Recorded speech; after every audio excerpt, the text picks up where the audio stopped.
El hecho de haber estado inundado nos cambia radicalmente la fertilidad de los suelos, fertilidad actual, básicamente por el hecho de que han estado durante mucho tiempo sin la entrada de aire al suelo. El oxígeno es fundamental para los procesos de mineralización de la materia orgánica y de la actividad biológica que tienen los suelos. Siempre hemos hablado en otros programas de que el suelo es vivo, y decíamos que es vivo precisamente por los microorganismos que están en el suelo, que son los encargados de generar cosas buenas para los cultivos. Cuando hablamos de fertilidad actual, es el resultado básicamente de la actividad de los microorganismos del suelo.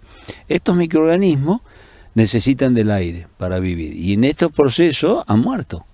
Entonces, nosotros tenemos que dar ahora, cuando se retira el agua, eso se tiene que volver a regenerar.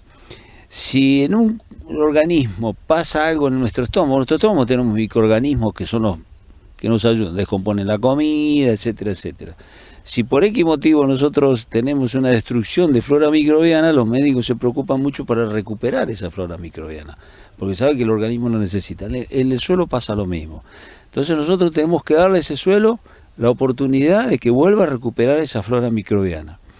Y al haber estado tanto tiempo inundado, nosotros lo que hemos logrado es que se haya compactado ese suelo, que haya muerto esa flora microbiana. Entonces tenemos que dar tiempo a eso que vuelva a surgir otra vez. Entonces, si yo estoy urgido de sembrar un cultivo, lo voy a sembrar en un ambiente donde la fertilidad es baja. ¿Por qué? Porque han desaparecido o se han lavado en profundidad dos elementos, dos por decirlo más importante, como el nitrógeno y el azufre, que se mueven con el agua, entonces se me han ido abajo.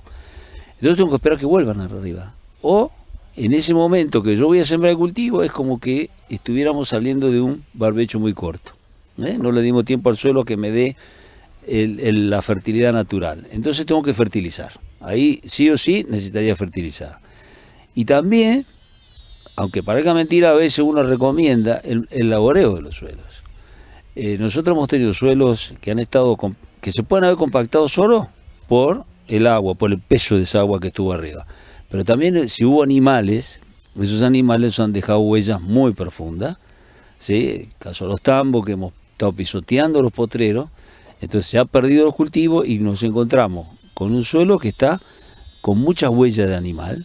El animal cuando trabaja así se entierran las patas, patina esa pata, y eso produce una compactación muy grande, que la única forma que tenemos de hacer es laboreándolo el suelo. Entonces, moviendo ese suelo, nosotros vamos a aerear ese suelo, vamos a hacer otra vez que entre ese oxígeno, ese aire al suelo, y ese aire al suelo empieza otra vez a recuperar esa actividad microbiana, a favorecernos la mineralización de la materia orgánica, a generarnos ese nitrógeno y ese azufre que se había perdido para el cultivo. Por eso le digo, eso va a llevar un tiempo, nos va a llevar un periodo de meses a lo mejor para volver. Y muchas veces decimos, pero yo estoy con el sistema de siembra directa y demás. Bueno, si uno hace la observación y ve que el suelo está realmente compactado, repito, el agua tiene su peso. Y hemos tenido una capa importante de agua durante mucho tiempo. Entonces, el profesional, cuando llamemos al ingeniero, va a hacer la observación del lote.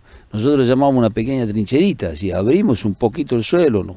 2 metros de ancho por 30 centímetros, 40 centímetros de profundidad, y ahí vamos a ver cómo está ese perfil. Si realmente yo lo tengo muy apretado, ¿el sistema radicular lo puede romper a eso? Esa es la pregunta que nos tenemos que hacer. La planta que vamos a poner, ¿tiene la posibilidad de esa radícula, que es algo débil, que no tiene mucha fuerza, y que para realmente crecer va a tener que tener una cierta humedad?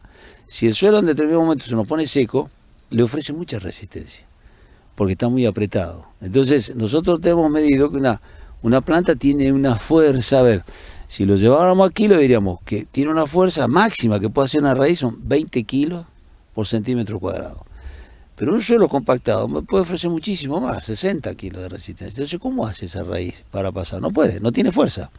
Entonces tiene que esperar que se humedezca otra vez el suelo para poder pasar.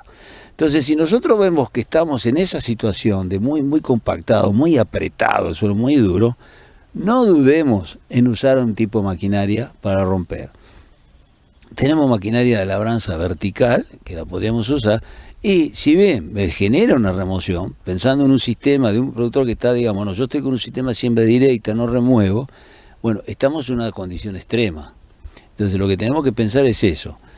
Hay que hacer un buen diagnóstico, es decir, ¿tiene la raíz del cultivo que yo hace posibilidades de crecer? No nos olvidemos que estamos hablando del suelo en sus primeros 30 centímetros, una maceta. ¿Tengo yo el suelo de esa maceta en condiciones para que el sistema radicular pase 30 centímetros más? Entonces, si yo lo veo, me dice el profesional, sí, está lindo, va a pasar, no hay ningún problema, seguimos. Ahora, es muy probable que, ya les vuelvo a repetir, que con esta agua arriba hemos tenido una compactación, ¿no?, que se ha formado, entonces en la que debemos tomar en cuenta. Porque si yo voy a sembrar y voy a poner fertilizante, sí, le voy a dar de comer lo que el suelo no me da porque está muy apretado. Pero después esa raíz tiene que salir a defenderse sola. Y si yo quiero que realmente tenga un buen cultivo, yo necesito tener un buen sistema radicular. El sistema radicular no solamente significa ir a buscar los nutrientes, sino significa tener un buen anclaje. Si yo tengo una planta con un sistema radicular muy superficial, el primer viento fuerte que venga me lo va a tumbar, ¿sí? Lo vamos a ver más en cultivos como girasol, como maíz, ¿sí?, que son de mayor altura, que a lo mejor no un trigo. Pero tenemos que, repito, hacer esa evaluación, ese diagnóstico de ver cómo está esa maceta. Si no está muy apretada, y si está apretada, recurrir a las herramientas de corte vertical, que la podemos pasar, después cruzarlas y demás, cosas de romper un poco, darle posibilidades a que esa raíz encuentre esa grieta, ¿sí? Entonces después, cuando se vaya generando un buen sistema radicular, empezamos a recuperar otra vez esa estructura del suelo.